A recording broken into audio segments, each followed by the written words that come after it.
Episode 1 of The Waterfront begins with a couple of fishermen called Curtis and Troy smuggling drugs. It's dark, misty, and the perfect place for an ambush. Several goons show up, steal their gear, and wrap them in a net, throwing them overboard. This ends up being big news as their boat, Miss Glory, washes up on shore. The hull has been completely cleared out, and the authorities are swarming all over this. The boat is registered to someone called Kane Buckley, a prominent business owner around these parts who owns the fishery. They're a big family in town that everybody knows, so naturally it's the first port of call for the DEA when they arrive. One of the more prominent agents here is a guy called Marcus Sanchez. More on him shortly. Kane Buckley has a nice house and a good family. He has a little girl called Savannah and a loving wife called Peyton. However, his money is not entirely clean. Having heard about the earlier boat, he rushes to get the date of registration changed on the official documents, erasing his own involvement in ownership and passing it over to Curtis. Things are estranged between Kane and his father Harlan, who isn't in the best state. He has heart issues, he's having affairs behind his wife Belle's back, although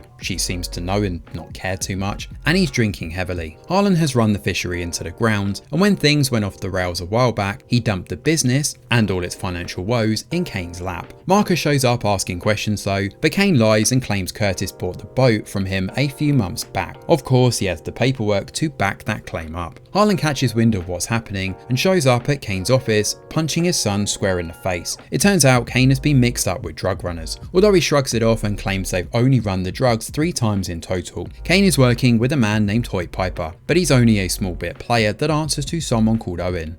Kane was determined to try and run down their debt and thought smuggling drugs was the easiest way to get ahead. The haul was upwards of about $10 million, and Hoyt was the one setting the meetings up, so Kane is very much in the dark here. He has no idea who he's really working for. Harlan is not happy about this and speaks to Belle that night about what's been going on. She admits to being aware of Kane's issues, given he came to her 6 months back for help. It was only supposed to be a couple of easy runs to get afloat, but that's clearly escalated in a big way now. While Harlan was too busy getting blind drunk and sleeping around, Belle was working with Kane to try and save their business. This seemed like the only viable option at the time. Harlan though is ready to take the reins of this business again and demands Hoyt come and see him so they can strike up a deal. They're joined by ex-offenders, Tim and Reggie, who work at the fish house and are the only other ones who know about this drug operation.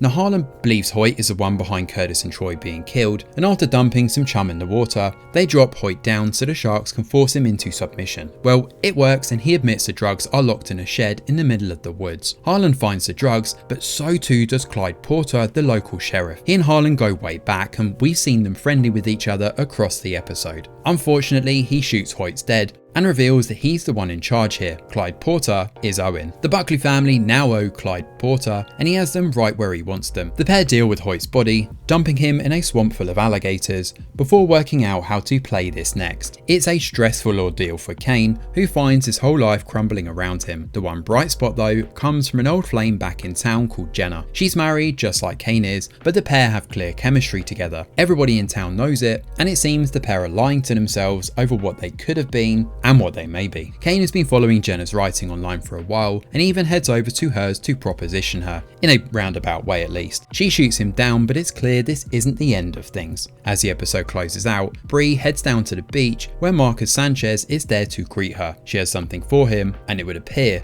she's working with the feds.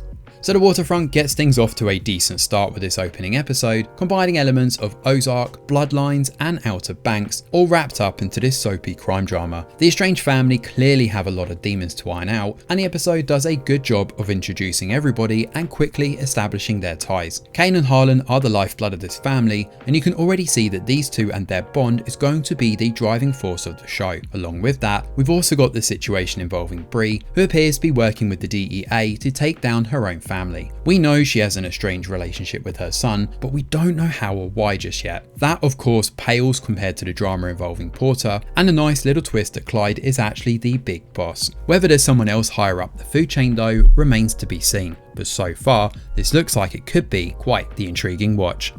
Thanks for watching, and do let us know your thoughts in the comments below. Smash a like or subscribe to the channel, your support is very much appreciated. I'm Greg Wheeler, and from all of us over here at The Review Geek, we'll see you on the next video.